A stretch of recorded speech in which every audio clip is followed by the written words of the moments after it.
안녕하세요 여러분. 우리 오늘 갑오년에 있었던 갑오개혁에 대해서 구체적으로 살펴보도록 할 겁니다. 지난 시간에 우리가 1894년 갑오년에 상당히 다양한 사건들이 벌어진다고 했었잖아요. 동학농민운동, 그 다음에 청일전쟁, 그리고 1895년까지 이어지는 갑오개혁입니다. 요 세 사건 같은 경우는 각자 따로 일어난 게 아니라 서로 되게 많은 인과관계를 주고받으면서 순차적으로 일어나는 것도 아니에요. 복합적으로 계속해서 일어나게 됩니다. 그러니까 오늘 우리가 두 파트로 나눠서 수업을 진행을 할 거예요. 일단 첫 번째 파트는 갑오개혁의 전개 과정이고요. 두 번째 파트는 그 갑오개혁에서 추진되었던 다양한 개혁 정책의 내용과 성격입니다.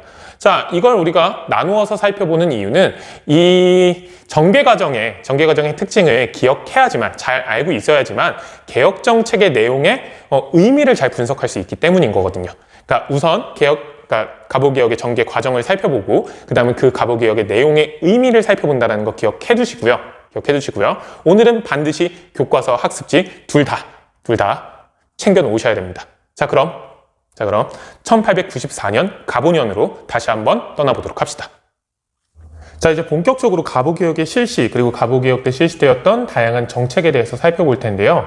이 갑오개혁 같은 경우는 1894년 갑오년부터 1895년 을미년까지 이어지는 사건입니다. 대략 한 1년 정도, 그러니까 만으로 한 1년 정도 이루어진 다양한 개혁 정책들이 실시되었던 시기인데요. 문제는 이 개혁 정책만 실시된 게 아니라 우리가 지난 시간에 배웠던 동학농민운동이라든지 아니면은 청일전쟁, 그리고 그 과정에서 이 개혁을 주도했던 다양한 세력들의 변화 과정이 정말 긴밀하게 얽혀 들어가면서 되게 복잡하게 변화하는 시기가 바로 이 시기예요. 그러다 보니까 이 갑오개혁의 실시와 그 갑오개혁 때의 의미 같은 것들을 잘 알기 위해서라도 이 94년부터 그리고 96년 정도까지 벌어졌던 다양한 사건들의 전개 과정과 그리고 이 사건들 간의 인과관계는 반드시 꼭 유념해서 살펴볼 필요가 있습니다. 그러니까 우리가 이제 학습지 11쪽을 펴놓고 살펴볼 텐데요. 이 11쪽을 펴놓고 살펴볼 때마다 이 103쪽, 교과서 103쪽에 있는 요 전개 과정 있죠.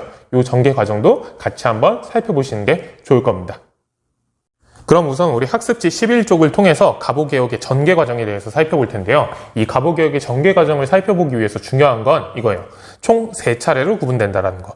첫 번째 제1차 갑오개혁, 그 다음에 제2차 갑오개혁, 그 다음에 제3차 갑오개혁인 을미개혁입니다. 을미년에 추진되었기 때문에 을미개혁이라고 부르거나 아니면 갑오개혁의 연장선상이라는 의미에서 제3차 갑오개혁이라고도 부르게 되겠죠. 자, 아까도 잠깐 이야기하기는 했지만 이 갑오개혁의 내용도 상당히 중요하기는 하지만 이 갑오개혁이 추진되는 과정에서 되게 다양한 사건들이 얽히고 설킨다고 얘기를 했었잖아요. 그렇기 때문에 특히 이 1차, 2차, 그 다음에 3차 갑오개혁까지 왜 이렇게 구분을 해가지고 설명을 하는지에 대해서 우리가 좀 이해를 해줄 필요가 있어요. 그러기 위해서는 각각의 뭘 좀 살펴볼 필요가 있다? 배경을 구체적으로 살펴볼 필요가 있다. 그리고 이 배경이라는 게 곧 당시 갑오개혁의 흐름이라는 거까지 기억을 일단 해두시고요. 우리 그럼 구체적으로 제1차 갑오개혁에 대해서 살펴보도록 하겠습니다. 자, 우선 이 1차 갑오개혁은 우리가 지난 시간에 동학농민운동을 살펴볼 때 이야기했듯이 일본이 경복궁을 1894년 6월에 점령한 후부터 시작이 됩니다. 자, 일본 같은 경우는 텐진 조약을 통해 가지고 청나라로부터 통보를 받은 이후에 아예 마음을 먹고 한반도에 사실 일본군을 파병을 시킨 거였죠. 무슨 마음이었을까요? 이번 기회에 청의 어떻게 보면 세력을 완전히 몰아내고 조선을 자기들이 장악하겠다는 마음을 먹었던 겁니다. 자, 그런데 전주 화약이 체결이 되고 사실상 자기들이 군대를 파병해야 되라는 어떻게 보면 명분이 사라지자 일본 같은 경우는 생떼를 쓰기 시작을 하는 거예요. 그게 뭐냐면 너네 내정개혁 좀 하라는 거야. 조선 왕실에게, 조선 조정에게. 자, 근데 너네 내정개혁할 능력이 없는 것 같으니까 지금까지 하는 거 쭉 보니까 우리가 도와줄게요. 우리가 도와준다라고 이야기를 하기는 하지만 사실상 이번 기회에 조선 정부를 자기들이 장악하겠다라는 속내를 아예 드러내놓고 얘기를 한 거겠죠. 자, 조선 정부가 여기에 상당히 크게 저항을 합니다. 그 저항의 방법이 뭐였냐? 스스로 개혁할 수 있는 의지를 보여주겠다라는 거죠. 그게 뭐였을까요? 이 교정청이었습니다. 이 교정청의 설치가 그런 의미를 갖고 있다는 것도 우리가 기억해둘 필요가 있어요. 일본의 내정개혁의 요구에 대한 어떻게 보면 대응이라고 볼 수 있는 거겠죠. 우리 스스로 할 수 있다. 라고.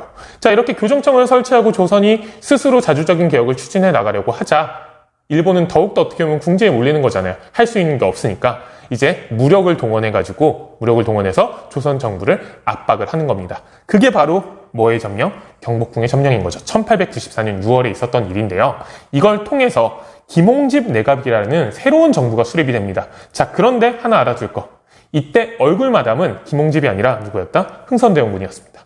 자, 일본이 그 당시까지 갑신정변 이후에 돌아왔던 흥선대원군이 그 당시까지 완전 찬밥 신세였던 거예요. 민씨 세력에게 어떻게 보면 완전히 밀려가지고 그런 불만을 갖고 있던, 그것 때문에 불만을 갖고 있던 흥선대원군을 어떻게 보면 잘 꼬드긴 거죠. 그리고 이 흥선대원군 같은 경우도 일본 세력을 어떻게 보면 자기가 잘 이용하면 자기는 정치적인 능력이 있으니까 정권을 잡고 자기가 원하는 정치를 할 수 있겠다라는 어찌 보면 밝은 되게 꿈을 꿨던 거죠. 자기만의. 그 두 정치적인 이익이 어떻게 보면 맞아떨어지면서 흥선대원군이 일본이 경복궁을 점령하는데 얼굴마담으로 가담을 하게 되는 겁니다. 그래서 고종이 이 경복궁을 점령한 이후에, 일본군이 경복궁을 점령한 이후에 흥선대원군에게 모든 정권을 맡기게 되는 거죠. 민씨 정권이 어떻게 보면 완전히 물러나게 되고 민비의 힘이 완전히 꺾여버리게 되는 겁니다. 자, 그런데 실제로 섭정, 자기가 정치를 할 수 있는 것처럼 보였지만 이 흥선대원군에게 실제 권력은 전혀 주어지지 않았습니다. 사실상. 일본 입장에서도 흥선대원군처럼 어찌 보면 결국에는 훗날에 자기들의 방해물이 될 것 같은 인물에게 실제 권력을 주는 건 쉽지가 않은 선택이잖아요. 자, 그러다 보니까 흥선대원군이 실제 권력을 주도하지 않고 이 경복궁을 점령한 이후에는 아까 얘기했던 김홍집 내각 있죠. 이 김홍집, 보통 온건계합파로 분류가 되는 인물인데요. 이 김홍집을 중심으로 내각이 구성이 되게 되고요. 새로운 정부가 구성이 되겠죠. 흥선대원군이 섭정이긴 하지만 그 밑에 관료들이 있을 거 아니에요. 그 관료들이 김홍집을 중심으로 구성이 되게 되고요. 이 내각에 중요한 겁니다. 개화파들이 적극적으로 가담하게 된다는 거죠. 개화파가 중심이 된 새로운 내각이 수립된다는 게 흥선대원군의 섭정보다도 훨씬 더 중요해요. 왜냐? 이 시기에 실제로 권력을 행사한 건 바로 이 김홍집 내각이었기 때문인 거죠. 왜냐하면 이 김홍집 내각 같은 경우는 일본의 어떻게 보면 힘을 등에 업고 권력을 장악한 거긴 하지만, 정부를 구성한 거긴 하지만 오히려 일본의 간섭은 이 시기에 그렇게 많지 않았기 때문이에요. 왜냐? 경복궁을 점령한 직후에 일본 같은 경우는 조선을 장악하기 위해서 가장 큰 방해물은 청나라였잖아요. 이 청나라 세력을 몰아내기 위해서 청과 바로 전쟁에 돌입하게 되거든요. 그게 바로 청일전쟁입니다. 이 청일전쟁 같은 경우는 1895년 을민년까지 이어져요. 그러다 보니까 이 김홍집 내각이 수립된 직후에는 일본은 김홍집 내각이 어떻게 정치를 하는지 보다도 전쟁에서 어떻게 하면 승리할까에 몰두할 수밖에 없었던 거예요. 그러다 보니 오히려 이 김홍집 내각 같은 경우는 훨씬 더 자율적인 정치를 운영할 수 있게 되었던 거죠.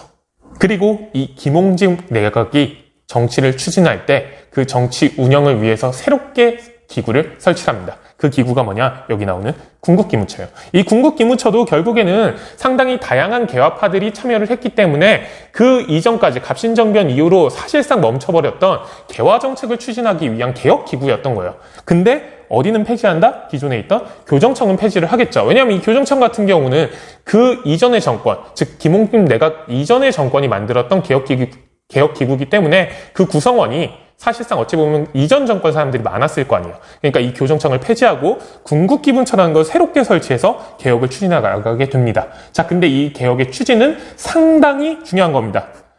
빠르고 급진적으로 이루어지기 시작을 했다는 거예요. 약 3개월간 대략 210여 건의 개혁안이 통과가 되는데 이 개혁안이 통과되는 과정에서 개혁에 상당한 자율성이 있었다는 거 기억을 해두셔야 돼요. 왜냐? 누구의 간섭이 상당히 적었던 시기이기 때문에 청일전쟁으로 인해서 일본의 간섭이 상당히 적었던 시기이기 때문에. 자, 그러다 보니까 일본에 의해서 어떻게 보면 김홍집 내각이 세워지긴 하지만 이 김홍집 내각에는 그 이전까지 어떻게 보면 제대로 된 개화 정책을 추진하지 못해서 불만이 쌓였던 수많은 개화파들이 참여했었잖아요. 그 개화파들이 이번 기회에 그들이 하고 싶은 정치를 마음껏 펼칠 수 있었던 거죠. 자, 그러다 보니까 210여 건이나 어떻게 보면 개혁안이 통과됐던 겁니다. 이때 새롭게 어떻게 보면 새로운 정책들을 막 처음부터 만들었다라기보다는 10여 년 동안 어떻게 보면 쌓여있던 것 또는 갑신정변 때 추진하려다가 추진하지 못했던 것들, 그런 개화 정책들이 이때 고스란히 통과가 됐던 거겠죠. 이게 몇 차 가보기요? 바로 제1차 가보기역입니다. 군국기무처가 주도해서 상당히 개혁의 자율성을 갖고 상당히 많은 개혁안을 통과시켰던 시기인 거죠. 자, 중요한 거. 무슨 전쟁기? 청일전쟁이 한창이었던 시기였기 때문인 겁니다. 자, 이렇게 가보개혁이 계속 추진이 되고 이런 성격을 유지할 수 있었다면 상당히 조선에는 도움이 많이 됐겠지만 청일전쟁의 기세가 점점 일본의 우세로 변화하기 시작을 하면서 가보개혁의 성격이 바뀌기 시작을 합니다. 그래서 이때부터를 몇 차 가보개혁? 제2차 가보개혁이라고 부르는데요. 이 제2차 가보개혁의 배경은, 핵심은 이거예요. 청일전쟁에서 일본이 뭘 잡기 시작한다? 승기를 잡기 시작한다는 겁니다. 1894년 9월쯤 되면 평양 지역에서 일본이 청군을 완전히 박살을 내버립니다. 그리고 해전에서도 대규모 승리를 거두면서 사실상 전쟁의 기세가 완전히 일본 쪽으로 넘어가게 돼요. 그러다 보니 일본 같은 경우는 이제 여유가 생기잖아요.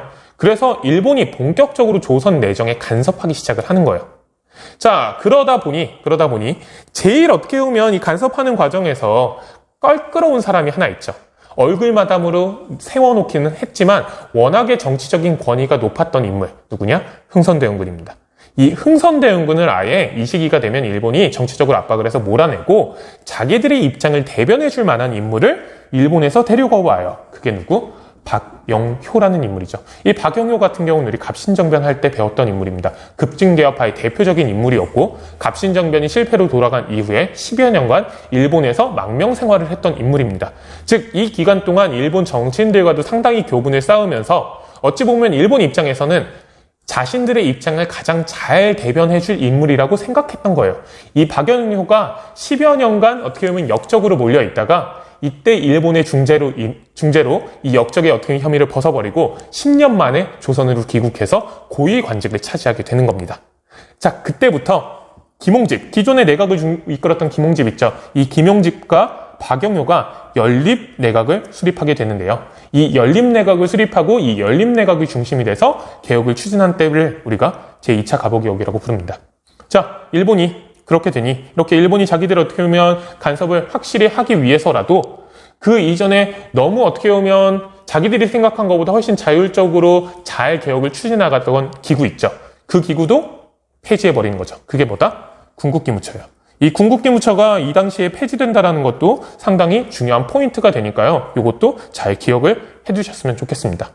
자, 이렇게 되니 이 제2차 가보개혁기, 즉 1894년 9월부터는 점차적으로 일본의 입김이 세지는 시기였던 거고 그 일본의 입김이 누굴 통해서 나타나기 시작한다? 박영효를 통해서 나타나기 시작을 한다는 겁니다. 그걸 가장 잘 보여주는 대표적인 사례가 여기 나와 있는 뭐의 반포? 홍범 14조의 반포입니다. 이 홍범 14조 같은 경우는 조금 이따가 내용을 살펴볼 텐데요. 그 내용도 반드시 잘 기억을 해주셔야 됩니다. 청일전쟁이 결국에는 누구의 승리로 끝이 날까요? 바로 일본의 승리로 끝이 납니다. 그러면서 엄청나게 큰 변화가 나타나기 시작을 하는 거예요. 세계사적으로 보면 이때부터 청나라 같은 경우는 일본한테도 진 거잖아요.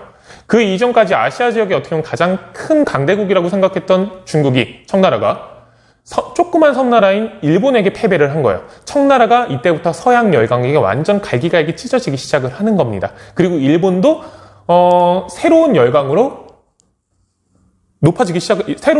국제적인 어떻게 보면 위상이 높아지기 시작을 하는 거겠죠. 그게 세계사적인 어떻게 보면 의미라고 한다면 청일전쟁의 승리가 한국 사회에 끼치는 가장 큰 영향은 뭐냐? 이제 조선은 끝이라는 거예요. 그 시점에서. 왜냐?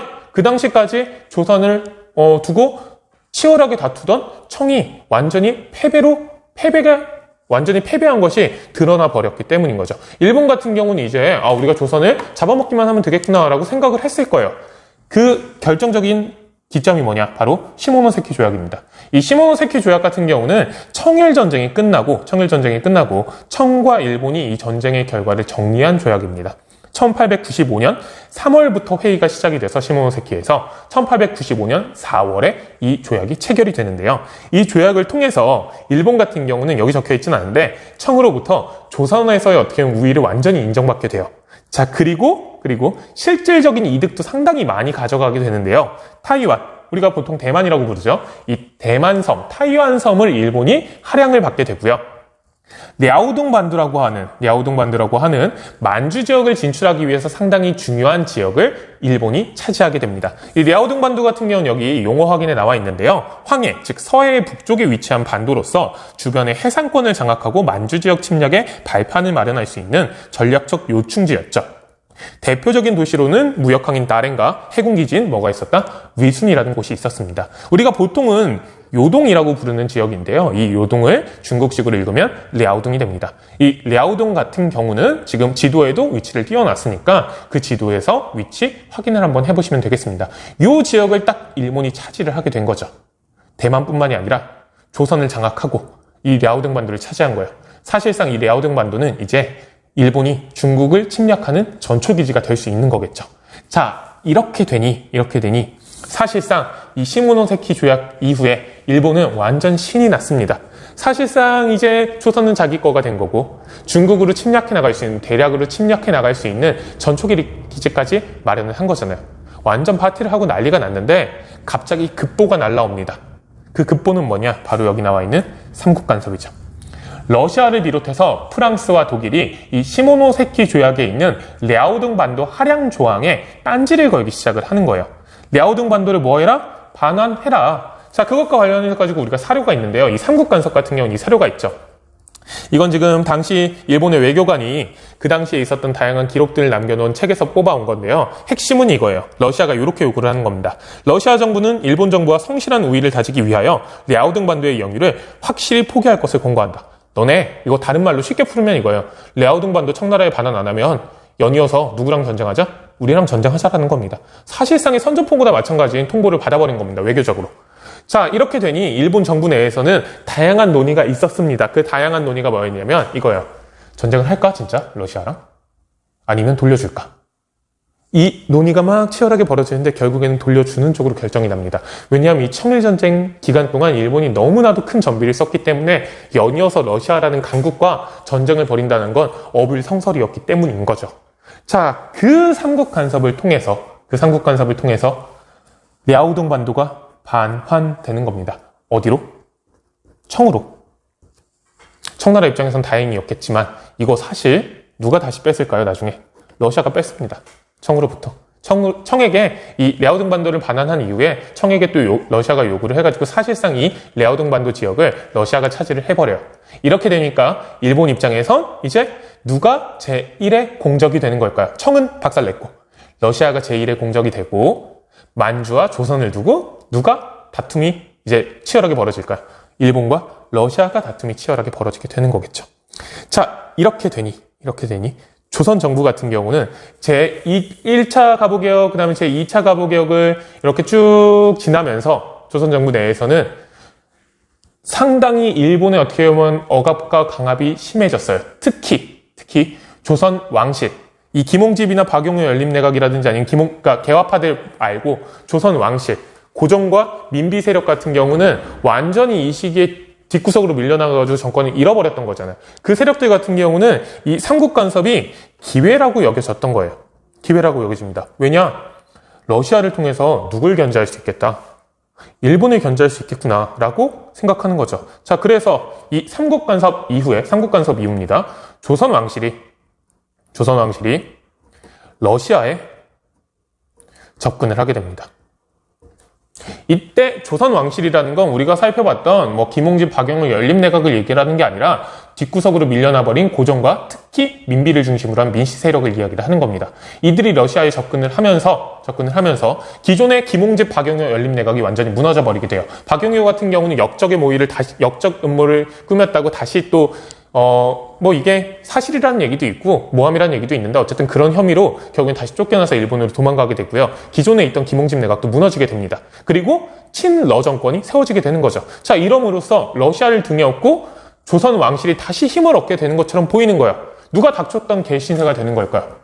일본 입장에서 완전히 닥쳤던 개신세가 돼버린 거라고 생각을 하겠죠. 우리가 청나라 쫓아내고 다 조선을 먹은 것 같았는데 러시아가 그 이득을 다 꿀꺽하는 것처럼 보이니까요. 자, 이때 일본이 새로운 정책, 그럼 이렇게 우리가 뺏길 수만은 없다라는 판단을 하게 되는 거죠. 자, 그러면서 그 당시에 일본이 조선에 파견해놨던 일본의 공사를 교체를 시킵니다. 이 삼국 간섭 직후에. 근데 이 교체된 인물이 누구였냐면 미우라 고로라는 인물이었는데요. 이 미우라 고로는 육군 중장 출신이었어요. 군인 출신의 인물을, 외교랑은 전혀 관련이 없던 인물을 이 삼국간섭 직후에 조선의 공사로 파견을 한 겁니다. 그리고 수많은 일본의 낭인들, 정치 깡패 같은 인물들이 조선에 들어오기 시작을 하는 거예요. 음모가 꾸며지고 있었던 거죠. 그 음모가 뭐냐? 우리가 다들 알고 있는 사건. 무슨 사건?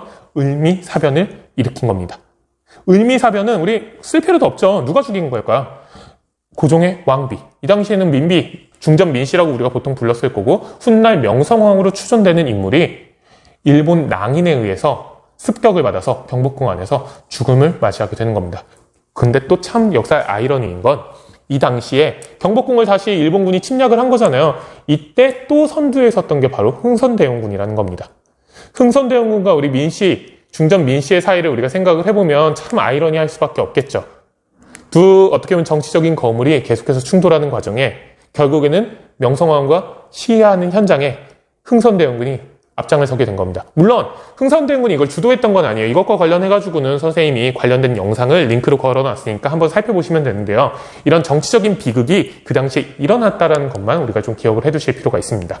이 을미사변, 그럼 목표는 간단하죠. 목표는 너무나도 조선에서 러시아의 영향력이 커지고 이 러시아의 영향력을 키워가는데 민씨 세력이 너무나도 큰 역할을 하는 것 같으니까 그 민씨 세력의 중심인 누구를 없애서 민비를 없애서 일본이 정치적인 어떻게 보면 힘을 다시 한번 키워보겠다라는 겁니다. 그 을미사변이 터지게 되는 거죠. 1895년의 일입니다. 그리고 기존의 친러 정권, 이 삼국간섭 이후에 세워졌던 친러 정권을 끝장을 내버리고 다시 김홍집을 중심으로 새로운 내각을 구성을 하는데 이 새로운 내각은 보다 더 친일적인 성격이 강해질 수밖에 없겠죠. 이게 바로 을미사변 직후의 상황이고 이런 새로운 김홍집 내각이 추진했던 정책이 바로 을미개혁입니다. 이 을미개혁에서 반드시 기억해둬야 되는 개혁 내용, 요게 있죠. 단발령이죠. 이 단발령과 을미사변에 대한 반발로 각지에서 뭐가 일어나게 되죠? 의병이 일어나게 됩니다. 요걸 을미년에 일어난 의병이라 그래서 을미의병이라고 보통 이야기를 하고요. 가끔 다른 책에서는 이렇게도 표현을 하기도 합니다. 의병을 전기, 중기, 후기로 구분을 하는데 최초의 의병이라고 해서 전기의병이라고도 합니다. 이 의병이 발생을 하면서 전국에서 또 다른 어떻게 보면 군사적인 충돌 같은 것들이 벌어지게 되는 거죠. 자, 사실상 고종은 일본의 소나기에 완전히 갇히게 되는 겁니다. 무슨 사건 이후에? 을미사변 이후에. 그 상황이 또다시 휙 뒤집어 버리게 되죠. 그 사건이 뭐냐? 그 다음에 초에 벌어졌던 아관파천입니다. 이 아관파천 같은 경우는 용어 설명에 우리가 정리가 되어 있는데요. 용어 설명을 보시면요. 러시아 공사관을 가리키는 말이 바로 아관이에요. 파천은 임금이 난리를 피해서 거처를 옮긴다는 뜻이에요. 즉 아관파천은 임금, 당시 임금이 누굴까요? 고종이죠. 고종이 어디로 도망을 치는 걸까요? 러시아 공사관으로 도망을 치는 겁니다. 궁궐에서 떠나서 러시아 공사관으로 탈출을 한 거예요. 왜? 누구의 도움을 받기 위해서, 누구의 보호를 받기 위해서? 러시아 공사관의 보호를 받기 위해서죠. 그게 바로 아관파천입니다. 사실상 일본이 다 잡았던 고기를 놓쳐버린 겁니다. 1896년에. 자, 그리고 러시아 공사관으로 무사히 탈출한 고종은 그 공사관에 도착하자마자 기존의 친일적인 김홍집 내각을 해체시켜버리고 이전에 있었던 개혁을 완전히 중단시키게 됩니다. 그 이전의 개혁이란 건 뭐? 바로 을미개혁, 그 다음에 제1, 2차 갑오개혁인 거죠. 그렇게 우리가 오늘 살펴본 무슨 개혁이 끝이 나게 된다? 갑오개혁이 끝이 나게 되는 겁니다. 우리가 이 갑오개혁을 내용 말고 전개 과정을 중심으로 우리가 살펴봤는데요. 이 전개 과정에서 크게 보면 중요한 건 1차, 2차, 3차, 즉 을미개혁까지, 1, 2차 갑오개혁과 을미개혁까지 왜 성격이 변화하기 시작했느냐, 그 배경이 된 사건이 무엇이었느냐가 상당히 중요한 거죠. 하나씩만 우리가 꼽자면 요거예요. 경복궁을 점령하고 궁극기무처가 세워지는 거, 1차 갑오개혁 같은 경우는. 2차 갑오개혁 같은 경우는 일본이 청일전쟁에서 승기를 잡는 거. 3차 갑오개혁 같은 경우는 삼국간섭 이후에 러시아의 세력이 커지자 그 세력의 증대를 막기 위해 뭐가 터진 거? 을미사변이 터진 거. 각각의 개혁이 어떻게 보면 성격이 변화하게 된 계기는 반드시 기억을 해주실 필요가 있고요. 박영효와 관련해가지고는 여기 설명이 좀 더 있으니까 요거 살펴보시면 되겠고요. 그다음 을미사변의 그날의 당시의 기록은 여기 있으니까 슬픈 사건이죠. 말도 안 되는 사건이죠, 사실. 그 사건의 어떻게 보면 기본적인 얼개 같은 경우는 여기서 살펴보시면 되겠습니다. 자, 그럼 우리 이제 당시 어떤 개혁이 추진되었는지 구체적으로 교과서에 이번에 있는 내용을 통해 가지고 살펴보도록 할게요. 자, 우리 103쪽에 있는 제1차 가보개혁, 제2차 가보개혁, 그리고 일미개혁의 주요 내용, 정치, 군사, 경제, 사회로 잘 정리되어 있는 이 표 있죠. 이 표에 선생님이 우리가 구체적인 설명이 좀 필요한 중요한 개혁 정책에 대해는 표시를 해놨거든요. 이 내용을 우리가 중심으로 좀 살펴볼 텐데요. 우선 제1차 가보개혁이 사실 제일 큰 변화가 많이 일어납니다. 아까도 잠깐 얘기를 했지만 군국기무처를 중심으로 약 3개월간 210여 개의 중요한 정책들이 시행이 된다고 했잖아요. 이 가보개혁의 큰 틀은 제1차 가보개혁 때 가장 많이 실시가 됐던 겁니다. 그 중에서도 꼭 우리가 살펴봐야 되는 게 3개가 있는데요. 첫 번째로 이 국내부 설치예요. 이 국내부는 뭐냐면 왕실과 관련된 사무 있죠. 그러니까 왕이라든지 아니면 왕의 친척 그리고 인척들과 관련된 그 사무를 담당하는 독자적인 기구를 새로 만든 겁니다. 국내부라는 이름으로. 자, 근데 이게 핵심은 뭐냐면 원래 조선은 왕조국가이기 때문에 국왕이 정치에 관여하는 건 당연한 거잖아요. 특히 고종 시기에는 민씨 세력들, 즉 국왕의 외척 세력들이 상당히 큰 힘을 어떻게 보면 발휘했기 때문에 왕실이 정치에 관여를 하는 일이 상당히 어떻게 보면 많이 벌어졌던 겁니다. 그 왕실과 관련된 일을 별도로 담당하는 기구를 만든 거예요. 그럼 정치는 이제 왕실이 관여하지 못하도록 하겠다라는 거죠. 중요한 건 이거예요. 정부와 왕실의 사무를 분리한다라는 겁니다. 그걸 통해서 민씨 세력이 어떻게 보면 정치에 간섭하는 걸 최대한 막겠다라는 거고요. 또 중요한 건 이 군국기무처를 주도했던 정부 세력들 있죠. 이 정부 세력들, 즉 김홍집 내각이 중심이 돼서 개화 정책을 추진하기 위한 어떻게 보면 기반을 마련을 했던 겁니다. 그게 뭐의 설치? 국내부의 설치예요. 어찌 보면 왕권의 약화, 그리고 그 왕권의 약화를 통해서 외척 세력의 힘, 왕실 세력의 힘을 최대한 약화시켜가지고 관료들이 중심이 돼서 중앙 집권적인 개혁을 추진하겠다라는 선언을 한 거죠. 요걸 사실 일본의 어떻게 보면 입장이 반영돼서 민씨 세력의 힘을 약화시키려고 추진한 정책이다라고 해석하기도 해요. 근데 그거보다는 이 당시 군국기무처가 중심이 된 개혁 같은 경우는 상당히 자율적인 측면이 있었기 때문에 그 자율성을 훨씬 잘 보장해주는 방법으로 이 국내부를 설치해서 정부와 왕실의 사무를 분리했다고 이해를 하는 게 조금 더 맞는 해석일 겁니다. 자, 이어서 보시면 위에 있는 청의 연호 폐지나 개국기년의 사용 같은 경우는 청으로부터의 사실 자주 독립을 이야기하는 거겠죠. 이것도 일본의 입김이 너무 센 거 아니냐라고 생각을 할 수도 있는데요. 그 당시 사실 거의 대부분의 개화파들 같은 경우는 청나라의 내정 간섭이 너무나도 심각하다라고 생각하는 건 공유된 생각이었던 거예요. 그러다 보니까 이거 같은 경우도 당시 개화파들이 당연히 추진했던 기본적인 정책의 흐름상 크게 틀린 건 아닙니다. 82년, 84년에 이모군란과 갑신정변 이후에 청나라의 간섭이 상당히 심해졌던 것도 마찬가지긴 한 거니까요. 자, 그리고 여기 이어서 보시면요. 재정기구를 탁지하문으로 중요한 건 이거예요. 어떤 기구를 일어나 했든지 중요한 건 일원화라는 겁니다. 근대적인 경제제도를 도입을 해가지고 재정을 이렇게 생각하시면 돼요. 중앙 집중화가 낫겠네요. 집중화시키겠다라는 거예요. 이 당시에는 이 재정을, 그러니까 세금을 걷어가지고 그걸 사용하는 걸 재정이라고 하잖아요. 그 세금을 걷어가지고 사용하는 기관들이 각 정부 부처들마다 자기들 멋대로 막 했던 거예요. 그러다 보니까 세금 탈루라든지 아니면 세금을 마음대로 쓰는 문제들이 되게 많았겠죠. 그걸 하나의 기구로 통합을 해가지고 국가 차원에서 계획을 딱 세워가지고 효율적으로 쓰겠다라는 걸 선언을 한 거죠. 그때 선택됐던 기관이 탁지아문입니다. 왜냐하면 그 이전에 있었던 6조를 8아문으로 개편을 했었잖아요. 이 8아문 중에 재정을 담당했던 게 탁지아문이거든요. 이 탁지아문 통해서 재정의 중앙집권화를 이루어내겠다는 거예요. 그걸 통해 가지고 재정을 확충하겠다는 겁니다. 세워나가는 쓸데없는 다른 정부기구에서 어떻게 보면 거두어들이는 세금 같은 것들을 하나로 집중화시켜가지고 거기서 제대로 계획 세워가지고 제대로 재정을 운영을 한번 해보겠다라는 거죠. 그래야지만 정부의 어떻게 보면 개화 정책을 잘 수행할 수 있으니까. 이건 갑신정변 때 어떻게 보면 추진하려고 했던 정책의 연장선상이라고 볼 수도 있는 거고요. 그 외에 이런 정책들 있죠. 이거 같은 경우도 이 재정기구의 탁지아문에 일어나 재정의 중앙집중화를 통해가지고 만들어 놓은 다양한 재정 정책들을 시행하기 위한 어떻게 보면 뒷받침하는 근대적인 경제제도라고 보시면 되는 겁니다. 자, 그리고 중요한 거. 공사노비법을 뭐 한다? 이때 법제적으로 폐지하는 겁니다. 요거 다른 말로 얘기를 하면 뭐의 폐지다? 신분제의 폐지라고 생각을 하시면 됩니다. 신분제를 폐지하고 그 이전에 있었던 봉건적 악습 있죠. 과거의 전근대적인 성격을 가지고 있는 악습들. 요것도 금지를 시키게 되는 겁니다. 사실상 어찌 보면 이 갑오개혁을 추진했던 군국기무처에 참여했던 김홍집 내갑의 개화파들이 상당히 근대적인 형태로 국가를 구성하려는 마음이 있었다는 걸 보여주는 거죠. 이 신분제라는 건 전근대 사회의 사회 시스템의 기반이에요. 신분에 따른 차별이 이 전근대 사회의 어떻게 보면 가장 대표적인 사회 시스템이었다는 거예요. 그걸 없애버리고 모든 사람들을 평등한 국민, 평등한 어떻게 보면 사람들로 대우를 하겠다라는 건 새로운 시스템을 도입하겠다라는 의지의 천명이라고 볼 수도 있는 거겠죠. 그리고 다른 생각을 다르게 우리가 또 분석을 해보자면 갑신정변 때 추구했던 그런 개혁의 연장선상이자 당시 동학농민운동을 어떻게 보면 참여했던 농민들의 요구를 반영했다고 볼 수도 있는 겁니다.